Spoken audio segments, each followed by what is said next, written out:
Hey, what's up guys? In today's video, we're talking about the newly released iOS 12.0.1 by Apple. Now, this new firmware was just released today for all devices that support iOS 12.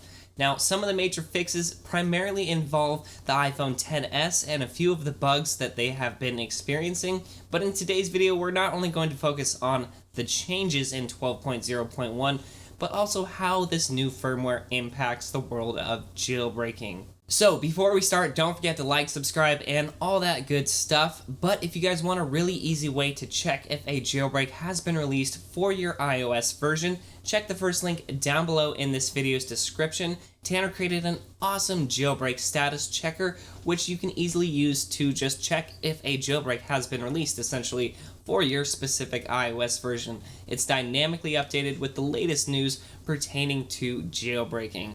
Alright, let's get into today's video. So the first update to iOS 12 is here. Exactly 3 weeks after iOS 12.0 was released to the public, Apple has now released iOS 12.0.1 to address some of the major bugs iPhone XS users have been experiencing. So I've been showing you guys my iPhone throughout this video. Doesn't really help much this far away, so I'll show you guys right here on the left of your screen exactly what's on my phone. Essentially, this is just the update page showing you guys iOS 12.0.1, how big it is. It roughly came out to be 156.6 megabytes on my iPhone XS Max. Now, the size of the update will vary depending on which device you have and which firmware you're updating from, so I wouldn't really pay too much attention to that. But you guys can see right below some of the major issues it addresses, some of the Wi-Fi connectivity issues, some of the charging issues that iPhone XS Max and XS users have been experiencing. It also looks like the position of the number keypad has been switched back to its original place on iOS 12, on the iPad specifically. I know a bunch of users were complaining about that. Well, Apple listened and reverted that change back, so it's a lot easier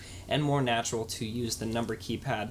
A couple Bluetooth issues as well, but all in all, a pretty damn good update for iOS 12 for any user running iOS 12. If you're on the new A12 devices, or you're just on iOS 12 on your older generation devices, if you're not intending to jailbreak, it looks like this update is going to be a very nice and suited one if you guys want to install it.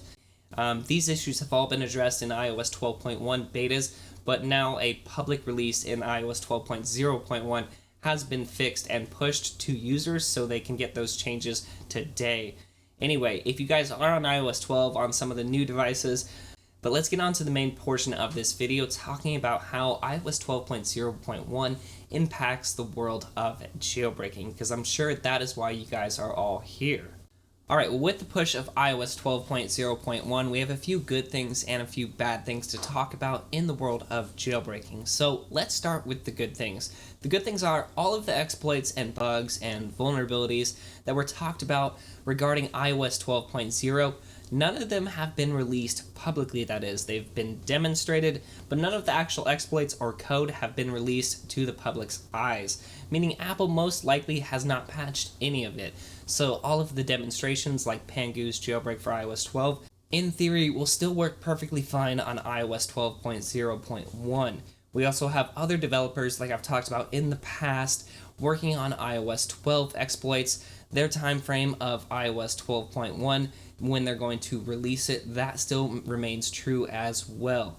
Now, we've had a couple other developers enter the scene. They've actually been on the scene earlier, but they've made a reappearance saying that they've actually jailbroken the iPhone XS and A12 devices along those lines successfully, so that is good news. But again, nothing has been released publicly. Now, in this one case, that actually may be a good thing for the iOS 12 jailbreak scene, as Apple would not have had the ability to patch any of the exploits like I've talked about. But other than that, there really hasn't been any major updates pertaining to the iOS 12 jailbreak scene. Again, like I said, Ian Beer is still speculated in the background to be releasing iOS 11.4.1 exploits for a jailbreak for that firmware. I'm surprised iOS 11.4.1 is still being signed. Now, this really brings me to my next point of this video, the bad news. Now we have multiple firmwares of iOS 12. Soon, Apple will stop seeding iOS 12.0 and only be seeding iOS 12.0.1. Now, in my opinion, these minor point-of-a-point updates, 12.0.1, don't impact the world of jailbreaking as much as, say, iOS 12.1 is going to.